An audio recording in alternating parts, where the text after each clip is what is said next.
Depuis maintenant 2 semaines, nous sommes confrontés à une crise sanitaire sans précédent. Beaucoup de consoeurs et de confrères ont des questions légitimes à nous poser.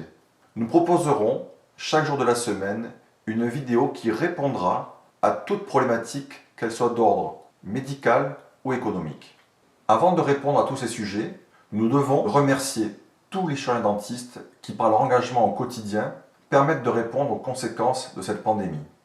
Nous pensons tout particulièrement à celles et ceux qui sont personnellement touchés par cette maladie. Nous sommes extrêmement reconnaissants et admiratifs de tous ces chirurgiens dentistes qui, dès le premier jour, se sont portés massivement volontaires pour prendre en charge les patients atteints de pathologies bucco-dentaires.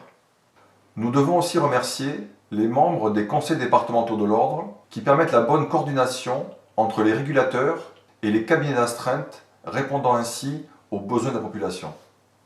Il est également noté le rôle primordial du Conseil national de l'ordre qui, en tant qu'interlocuteur privilégié du ministère de la Santé, a permis de faire comprendre à nos politiques que nous avions, en tant que professionnels de santé, un rôle à jouer dans cette crise sanitaire. Nous sommes heureux de constater que les élus URPS de tous bords syndicaux se sont mobilisés pour permettre, et surtout pour pallier au manque de l'État, d'obtenir des protections supplémentaires afin de garantir la sécurité de nos soignants en première ligne.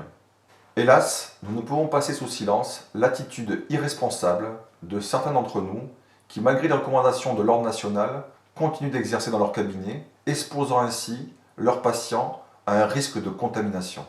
Pour terminer, personnellement, je voudrais remercier tous les cadres de la FSDL qui, au titre de leurs différents mandats, participent à la gestion de cette crise, vous tiennent informés des différentes dispositions réglementaires qui évoluent chaque jour, vous accompagnent et vous rassurent dans vos démarches administratives.